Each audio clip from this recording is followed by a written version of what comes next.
uli mga 59 and magandang araw po sa ating lahat. So yung topic po natin ngayon is about po dito sa isang mga officer pa rin na concern po ng ating isang follower about po sa officer niya na may attitude problem.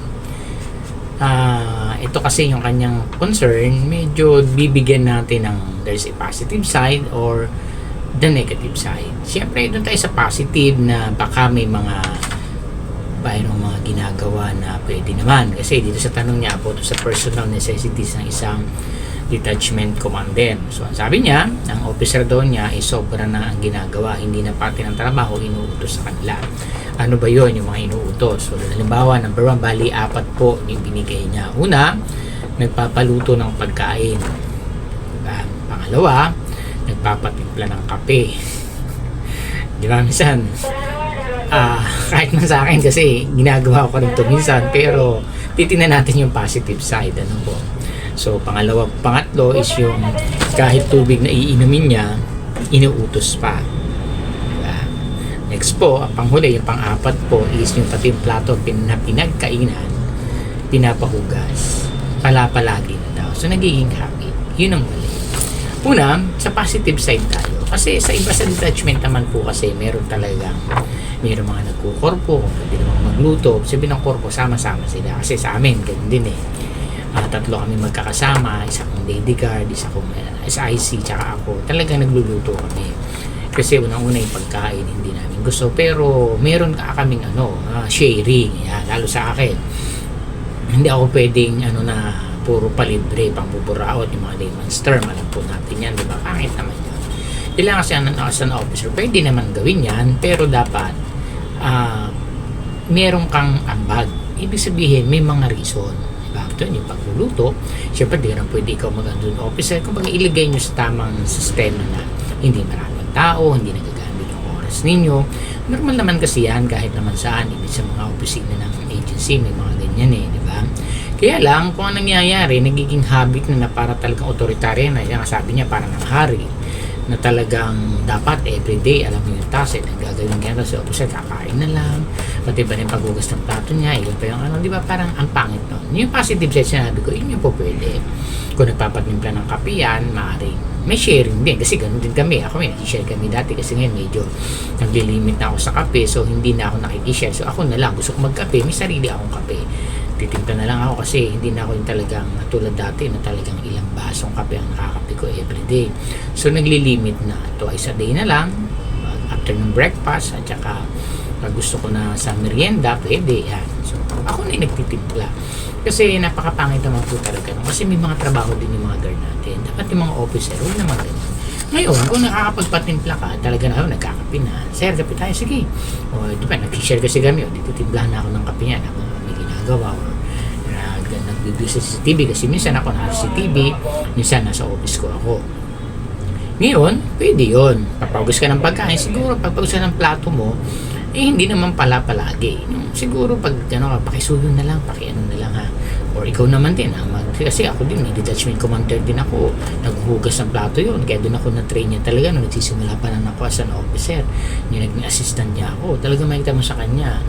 Paano siya patas. Hindi siya yung authoritarian na ito gawin mo. Hindi. Pag ano yan, sige Dan, ako na lang bibili ng kape. Timpla ng tadyang ka na lang. Yung may routine na siya ako, ganyan. Ganun din dapat. Hindi kung officer ka, parang ayaw na ayaw mo nang mag-asikaso na lalo na kung pansarili mo or makishare ka man sa kanila. Sige, ako na magtitimpla. Minsan ako din, ako pa yung sige, iluluto ko kayo, ganyan. Kain tayo, mag-share tayo, ganyan, di ba? So, ganun dapat. Pwede yun. Nasa pag-uusap naman kasi, tsaka makikita din ng mga guard natin yan kung abusado ka na. Ang mga guard natin, observant po yan. So, dapat ipakita natin na hindi tayo ganun. Kung magaluman naman tayong pagka-sharing, bigay ka. Hindi gusto mo ikaw na lang libre kung ma-officer ka. Pati pa kape, palibre. Or kung sa tenant ang gagaling, binibigay niya. Huwag naman palagi utos na lang ng utos. Diba? Pangit naman yun. Diba? Yung kasi siguro, itong guard na i-inform sa akin, isang follower natin, talagang nakikita niya. Kasi hindi naman magsasalita yan kung nakita niya ang ganda-ganda ng sistema. Diba? Kasi sa mga sinabi niya, tinanong ko din, talagang yun nga. So, yun ang maganda kung ganong side na meron kayong cooperation. Meron, kasi papasok ang camaraderie dyan eh. Maganda yung report nyo, maganda yung gano'n. Sharing tayo. Kain naman tayo kasi tayo, magsabaw tayo, ganyan. Di ba? Ang ganda ng ganun eh. Di kain kayong lahat. Dapat lahat, hindi pwede. Kami man kasi, 3 lang kami. Kaya talagang ganyan yung routine. Nagbibigay kami, hindi isa naming guard ang namimili sa umaga. Pagpasok, dala niya na. So, nasisingit namin yun pagka hindi sobrang dami ng tao. Baga, nasa officer na yun paano mo i-handle eh. Ganun po ang routine namin.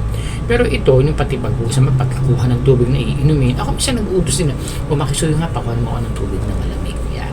Pero alam ko naman yung guard, hindi naman busy. Kunyari, papacheck siya sa amin, si TV kami, papasok siya, makisuyo naman. Hindi palagi. Everyday na lang, alam mo dapat ng ganito. Siguro, case-to-case basis na rin. Kung talagang sobrang busy ng officer, pwede naman yun. Parang, kung ang officer nyo naman talagang inaano kayo, talagang alalayan, tulungan, di ba? Yung mga ganun. So, pwede. Pero yung nagiging parang habit na palagi na dapat ganito, magagalit pa pag hindi. Kasi may ganyan din akong naging ka-transition na officer sa Balangit Nawa kasi wala na po siya, nawala na. So, ganun. Talagang nung nagta-transition kami, ako yung papalit sa kanya. Talagang pagbaba namin sa barracks nila, nakaluto na yung guard niya. Kain talaga kami. Yan. Sabi niya, Mantel, kain tayo. Sabi ko, saan? Marami kantin ba yan? Di. Nagulat na lang ako talaga. May kape lahat, kompleto. Pag-almusal, tanghalian, hanggang hapunan. Sabi ko, wow. Parang naging na, hindi maganda. So, yun. Ngayon, yung pangit na side, yun nga. Yung talagang inasa mo na. Pati ba may paghugas ng pagkain, may utos mo pa? Ikaw na officer, kung alaw ka, huwag ka naman yung masyadong pati paghugas pa. Ako hindi sa pag-ano kasi inaano ko yung sarili ko kasi alam ko din kasi yan. Hindi po pwedeng ganun tayo. Kaya ako iniingat din sa ganyan. Kasi ikaw, concerned ka talaga. Ako din, kasi na-concern na eh. Pati raw kape ko, pinapatimpla ko pa. Sabi ko, grabe naman, pati na-concern pa. Siyempre yung mga guard kasi nakapag umalis yan, nagkaroon ng bulilya. So, minsan, binabalik sa iya. Kaya ingat po tayo mga officer dyan. Pero kung gano'n naman yung ugali mo, may attitude ka, bakit naman sa officer yan? Huwag mong gamitin yung authoritarian mo na gawin yung gano'n sa tao. Dapat maging fair tayo sa lahat ng bagay. Hindi po ba? Ngayon, ang tanong nga nito, kanino sila magre-report? Para gawin. Siguro kung paulit-ulit na, nagiging rampant na yung ginagawa ng officer, ang sa akin na, una, aralin nyo, kanino i-report. Kasi tingnan nyo din sa agency ninyo, baka yung officer ninyo close masyado. Kasi hindi naman, real talk po tayo, maraming ganyan. Minsan ang mga inspector, kung kayo officer, minsan agent sa officer, may mga ganyan. Na pag ina yung officer, ni-report, gagawa ng kwento at tanggal si officer. Or meron naman na mali ng officer, bakapan ka kasi nga may something. Hindi natin po yan. Kaya aralin ninyo. Kung yung inspector na nag-handle sa inyo, medyo close ni officer, baka mabasura lang, wag na. Doon kayo sa susunod sa office operation manager ninyo, pwede kayo mag-concern. Rights nyo yun. Huwag kayong matakot kasi pare-para sa yung empleyado. Basta alam nyo tama, sobra na, hindi na maganda, you have to concern. Basta ikaw din, hindi ka dapat din palpak. Kung hindi naman tayo perfect, sabihin, maayos ka din magtrabaho para at least masustain. Kasi mamaya tayo nag-report din, napabaliktad pa, ikaw pa yung napasama. Pero kung may mga proof kayo, meron kayong mga talaga na ganyan na yung ginagawa, pwede isang guni sa inyong agency. Basta alam nyo lang, yung pupuntahan ng agency ninyo masusolusyonan yung problema. Hindi makikreate naman ng another problem. So yun yung pinaka-the best nyo pong gawin. Kasi kung hindi direktahin nyo si officer, kung may attitude, magkakagulo lang. Kailangan doon kayo sa agency. Kung sino yung talagang karapat dapat. Kung alam nyo ngayon nag-handle inspector, medyo sa officer nyo na talagang hindi magagawa na action niya, baka kayo pamabalita, pamatanggal. So gawin nyo na lang. Doon sa susunod na pwede nyo i-concern like operation managers. Basta yung alam ninyo na makakarating doon sa kinaukulan para mapag-aralan din yung problema nyo dyan. Kasi maganda na rin na inaayos yung detachment ng kasi nga magulo yan pag ganyan, diba? Kasi ganun din sa amin yung mga pinapalitan kong officer dati pag transition, magulo talaga. Ang gulo nila, kanya-kanya sila, hindi ba? Hanggang minsan yung guard na laging inuutusan, napapaboran ng officer kahit absent, papapasukin. Minsan pag nag-direct yung absent niya, papa-straighten. Minsan sobra sila yung pauuwiin, yung dito tuloy mahusay magtrabaho, yung kalaging na uutusan, yun yung nagiging bata-bata sila. Yun ang bata-bata sila na mali. Diba? Pero kung maganda naman yung report na nakikipag-cooperate naman si officer, hindi naman dapat. Diba? Kasi sharing, ako gusto mo mag-share ka. Ganun lang. Kasi ipinapakita dapat ng officer yung pantay. Hindi po pwede na kung officer ka lahat na lang iyaano sa'yo. Kulang. Ako nga, sa akin nga, pati paglinis ng office ko, ako na naglilinis. Hindi ako nagpapalinis kasi andit lang naman ang office mo. Gusto ko, ako talagang maglilinis yan. Pupuliduhin ko yan. Ako nagtatapon ng basura ko. Hindi ako nahiya. Sabi ko, mahiya maglinis. Ang sarap-sarap ng malinis yung baliw. May usos pa sa gabi. Minsan nagpapa-assist ako. Pag talagang, masama pakiramdam ko, yan, may mag-vacuum. Tapos Tapos ako na ang susunod, yung mga mabibigat, hindi ko nagagawa, nakaki-assist naman ako. Pero hindi totally na lahat na lang, iaasa ko sa kanila, hindi po gano'n. Kasi as an officer, tayo po yung tinid, susunod po yan. Pero at the back of their mind, lalo pag alam nilang mali at mararamdaman mo din yan as an officer, magkakaroon ng questionable talaga yan. Maaaring ikwento ka niyan, ganito, officer namin, ganyan, lagi nilang asa, lagi nilang hingi, lagi pang buburao, maraming ganyan. Hindi na sa detachment commander, minsan yun nasa agency pa, yan pa yung mga di ba? Mga ganyan eh, hindi natin maiwasan po yan. Pero dapat as an officer, wag po gano'n. Dapat tayo pa nga dapat ang magbigay ng sobre kasi siyempre may allowance ka naman as an officer. Ikaw na, hindi yung abot ka 20, minsan libre pa. Ako, nahihiya ko na sa mga tubig namin. Share ako, kahit sabihin mong pwede ako din pero ba't ko gagawin? Gusto ko, lumalaban ako ng parehas. Ayoko naman yun. Kung libre nila yan, pwede. Pero pag sharing, share tayo. Huwag tayo mambubura. Kasi ako, tinuturo ko din sa mga guard ko na ayoko yung kayo ng buburaot. Siyempre, guard tayo eh. Tapos ikaw ganyan ka, gagayahin yan. Kaya sa mga tubig namin, hindi kami mga nagdi-deliver ng tubig, hindi kami humihingi dyan. Sabi ko, yung gagawin yan. Kasi magagamit yung trabaho ninyo. Pwedeng hindi nyo naman pasunod yan kasi nililipid kayo sa tubig. Diba? Kami, sharing tayo. Ano ba naman 70 pesos per 15 days. O bibili kami ng tubig namin. Diyan lahat, may tubig na mainit. Kompleto yan dyan. Ayaw kasi hingi dito, hingi doon. Ang pangit, nakakababa ng pagkatao yan eh. Lalo sa security.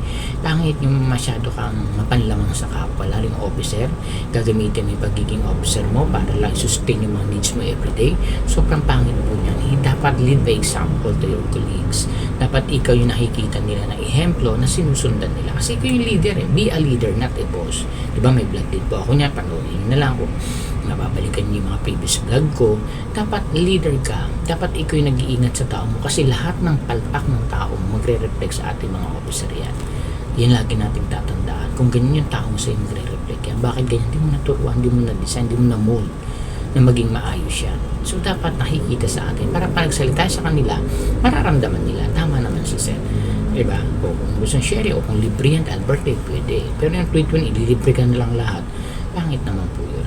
Kasi tayo na dapat yung nagdi-design ng mga magagandang akma doon sa detachment po natin. So, I hope nakatulong po ito doon sa ating followers regarding dito kung ganun po yung problema mo, sir. Bali, yun na lang, kunin ka sa agency kung palaging ganyan. Tama po yun, hindi maganda yung ganyang ugali ng isang officer. Marami pong salamat and God bless po sa ating lahat.